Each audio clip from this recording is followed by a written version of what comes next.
Fala pessoal, Carol na área, trazendo mais um vídeo aqui no canal. No vídeo de hoje eu vou contar pra vocês um caso que aconteceu no Halloween de 1974. As pessoas dessa cidade aqui ficaram bem desesperadas, principalmente aqueles que tinham filhos pequenos, porque tava todo mundo acreditando que tinha um maníaco na cidade, querendo fazer muito mal para as crianças. Se você se interessa por esse tipo de conteúdo, casos criminais resolvidos, de mistério, já se inscreve aqui no canal, deixa um like, deixa um comentário e não esquece de ativar o sininho de notificações e bora pro vídeo.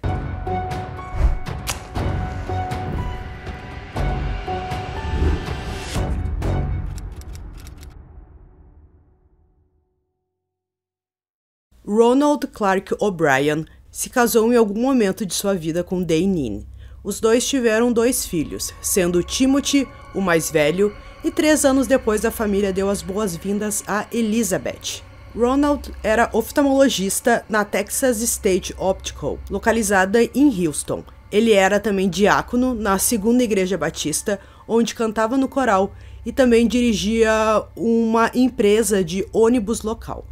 No Halloween de 1974, a família O'Brien juntou com seus amigos Jim e Jan Bates. Os O'Briens moravam na cidade de Deer Park, mas seus amigos moravam em Pasadena, que fica bem perto. Em algum momento da noite, Ronald se ofereceu para levar as crianças para pedirem doces nas ruas. Jim o acompanhou, assim como seus 2 filhos, Mark e Kim. Já Jan e Daynine ficaram na casa dos Bates para distribuir doces para as crianças que fossem pedir. Naquele dia estava chovendo e então eles precisavam pedir os doces bem rápido para não ficar tanto tempo na chuva e molhar as crianças. Então as crianças conseguiram alguns doces até que eles pararam na frente de uma casa que ficava ali bem perto e viram que as luzes estavam apagadas. As crianças bateram na porta, mas não tiveram resposta. Provavelmente o dono daquela casa não estava em casa naquele momento. O Jim pegou as crianças e foi em direção à casa dele, enquanto o Ronald ficou para trás. Um pouco depois, ele surgiu segurando 5 Pixie Stacks, que é um tipo de doce bem famoso nos Estados Unidos. Ele disse que alguns vizinhos estavam distribuindo esses doces e ele até pegou um para as crianças. Mais tarde, naquela noite de Halloween, os O'Briens voltaram para casa. Enquanto Daynine foi visitar uma amiga, Ronald ficou responsável por colocar as crianças na cama para dormir. Ele disse a Tim e Elizabeth que cada um poderia escolher um doce antes de dormir. Ele deu a dica para seus filhos comerem o Pixie Stacks, mas Elizabeth recusou e acabou escolhendo ali um outro doce. Tim aceitou o que o pai disse. Com a ajuda de Ronald, ele colocou o pó na boca da criança. Tim até reclamou que o doce estava com um gosto diferente, com um gosto amargo, e seu pai deu a ele um copo de refrigerante para tirar aquele gosto esquisito de sua boca. Um pouco depois, o garotinho começou a passar muito mal. Ele foi para o banheiro, acabou vomitando, teve convulsões, até uma espuma branca saiu de sua boca. Ele realmente estava passando muito mal. Seu pai ficou com ele no banheiro ali, tentando ajudar na melhor maneira possível, mas a criança em algum momento até acabou ficando mole e desmaiou. Uma ambulância foi chamada, mas quando o menino chegou no hospital, infelizmente era tarde demais. Ele não sobreviveu. A morte de Timothy, depois de comer um doce que ganhou no Halloween, levantou medo na comunidade. Muitos pais em Deer Park e arredores entregaram os doces que seus filhos ganharam nos doces ou travessuras ali no dia do Halloween para a polícia, temendo que o doce pudesse estar misturado com algum veneno. Quando saiu a autópsia do que tinha acontecido com Timothy, foi revelado que o Pixie Stacks que Timothy havia consumido estava misturado com uma dose letal de cianeto de potássio. A polícia pediu que as outras crianças que tinham recebido o doce, aquele mesmo doce, os entregassem à polícia. Além de Timothy, sua irmã, os 2 filhos de Jim, Mark e Kim, entregaram os doces. Por sorte, eles não tinham comido. Mas ainda faltava um, até porque o Ronald pegou 5 doces naquela noite. O doce foi entregue para um menino de 10 anos que participava da igreja local. Depois que seus pais souberam pela polícia o que estava acontecendo, eles ficaram histéricos quando não conseguiram localizar o doce. Os pais correram escada acima e encontraram o seu filho dormindo, segurando o doce na mão. Por alguma sorte incrível, o menino não conseguiu abrir a embalagem. Tinha alguns grampos ali que fechavam a embalagem e era muito difícil para uma criança abrir. Então, por sorte, ele não consumiu, senão, infelizmente, teria acontecido a mesma coisa com ele. Todos os 5 Pixie Stacks foram abertos e todos continham uma grande quantidade de cianeto. De acordo com um patologista que testou o doce consumido pelo Timothy, continha cianeto suficiente para matar 2 adultos, enquanto os outros doces continham o suficiente para matar de 3 a 4 adultos. A dose letal média para o cianeto de potássio é cerca de 250 mg. O cianeto é um veneno altamente tóxico. A intoxicação aguda é letal se não for diagnosticada imediatamente e tratada em até 30 minutos. O paciente morre de parada cardiorrespiratória secundária à disfunção dos centros medulares. A polícia nesse momento estava bem preocupada. Eles tinham certeza de que tinha um maníaco na cidade que estava tramando aquilo de colocar veneno nos doces e dar para as crianças, mas a polícia estava muito empenhada ali para descobrir quem é que tinha feito isso. Então eles foram falar com o Robert, o pai do Timothy, até porque foi ele que apareceu com aqueles doces. O Robert não sabia muito bem explicar onde ele tinha conseguido esses doces, que eram bem diferentes, eram doces caros, que não era comum das pessoas darem para as crianças no Halloween. Então a polícia ficou ali insistindo para que ele se lembrasse de algum detalhe, alguma coisa que pudesse ajudar. A polícia estava começando a desconfiar do Robert, porque ele não estava ajudando muito ali na investigação e eles acreditaram que talvez o pai do garotinho pudesse ter algum envolvimento. Suas suspeitas aumentaram depois de saber que nenhuma das casas que eles visitaram haviam distribuído o Pixie Stacks. Depois de caminhar pela vizinhança com a polícia 3 vezes, Robert os conduziu até a casa onde ninguém atendeu a porta no dia do Halloween. Ele afirmou que voltou lá antes de alcançar o grupo naquela noite. Ele disse que o dono da casa não acendeu as luzes, mas abriu a porta e entregou a ele 5 Pixie Stacks. Ele alegou ter visto apenas o braço do homem, que ele descreveu como bem peludo. A casa pertencia a um homem chamado Courtney Melvin. Melvin era um controlador de tráfego aéreo no aeroporto e só voltou do trabalho às 11 horas na noite do Halloween. E isso teria acontecido antes das 11 horas da noite. A polícia descartou o Melvin como suspeito, quando mais de 200 pessoas confirmaram que ele estava no trabalho naquele momento. À medida que a investigação avançava, a polícia descobriu que Ronald O'Brien tinha mais de $100 mil, equivalente a cerca de $590 mil nos dias de hoje em dívidas, em um histórico de não conseguir manter um emprego. Nos 10 anos anteriores à morte de seu filho, o homem teve 21 empregos diferentes. No momento da investigação, ele era suspeito de roubo em seu trabalho na Texas State Optical e estava perto de ser demitido. Eles também descobriram que seu carro estava prestes a ser retirado dele. Ele não havia pagado vários empréstimos bancários e a casa da família estava prestes a ser tomada. Quanto mais a polícia investigava, mais coisas suspeitas eles encontravam. Segundo a investigação, Ronald tinha contratado apólices de seguro de vida para seus filhos nos meses anteriores à morte de Timothy. Em janeiro de 74, ele havia feito apólices de seguro de vida de 10 mil para seus 2 filhos. Um mês antes da morte de Timothy, ele fez apólices adicionais de $20 mil para os 2 filhos, apesar das objeções de sua agência de seguros de vida. Nos dias anteriores à morte de Timothy, Ronald fez outra apólice de 20 mil para cada uma das crianças. As várias apólices totalizaram aproximadamente $60 mil.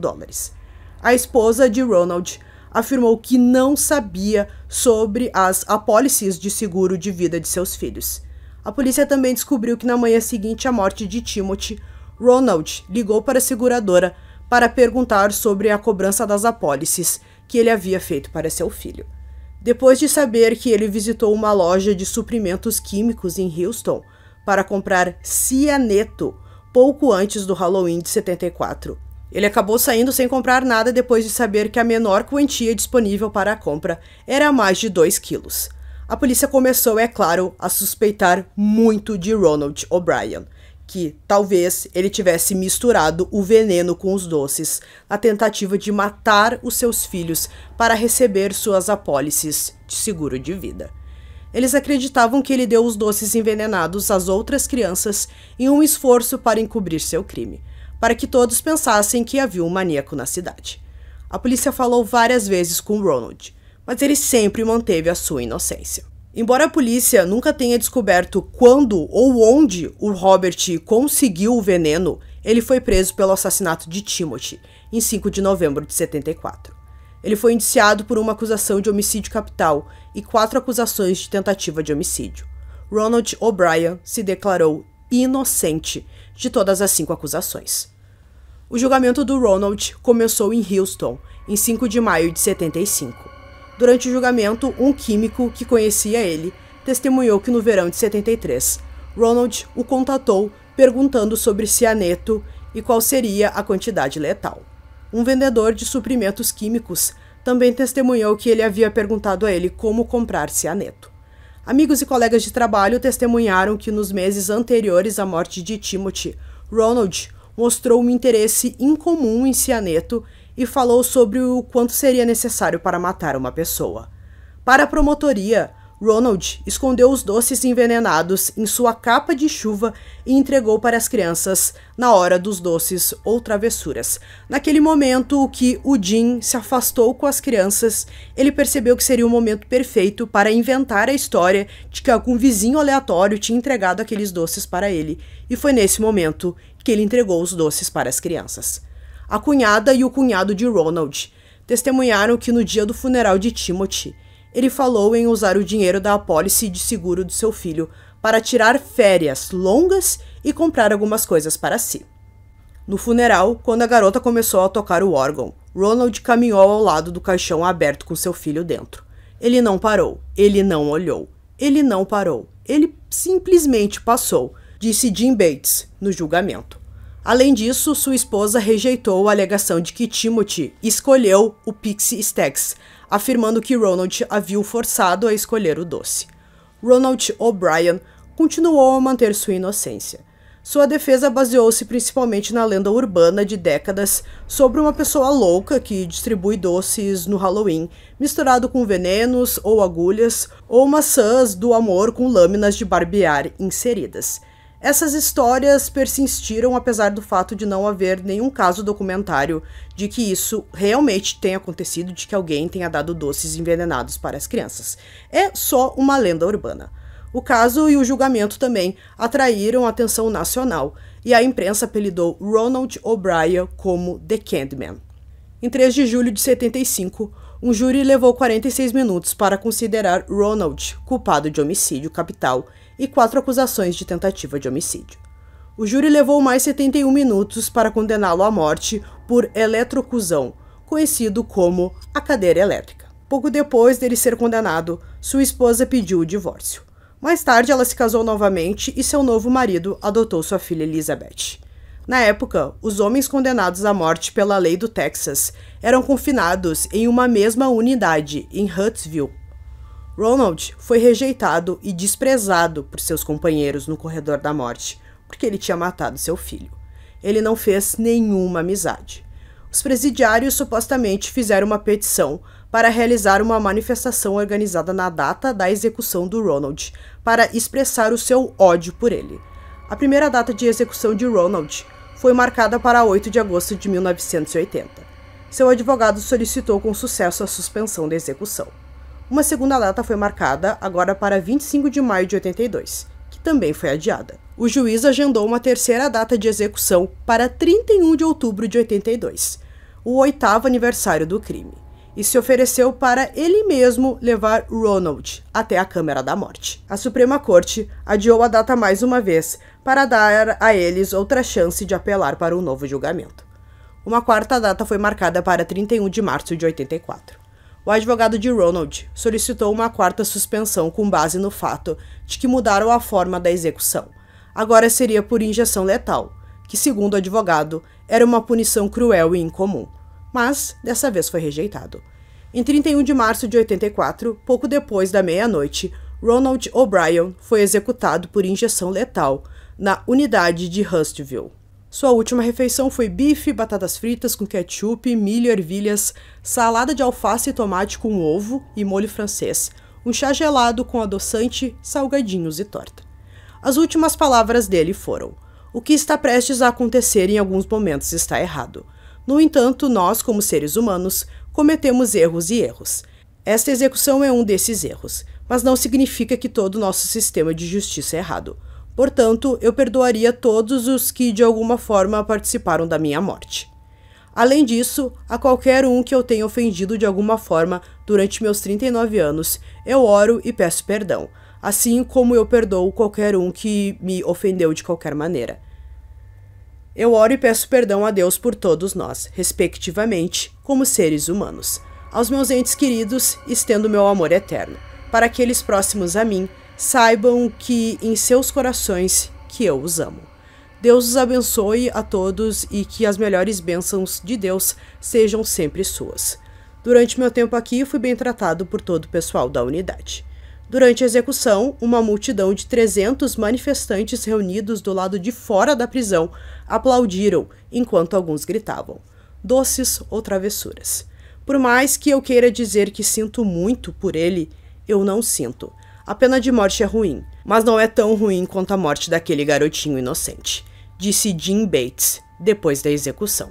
Então, pessoal, concluindo esse caso aqui para vocês, a gente pensar que um pai é capaz de fazer algo com seu próprio filho por causa de dinheiro, já que ele estava endividado, é realmente terrível.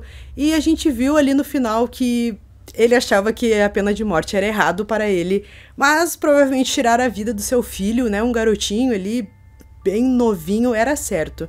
Então é um caso bem revoltante, né, que deixa a gente com raiva mesmo do assassino, mas pelo menos ele recebeu ali a sua pena pelo que ele fez. Então espero que vocês tenham gostado desse vídeo. Esse foi mais um vídeo aqui no canal Durmam Bem e até o próximo.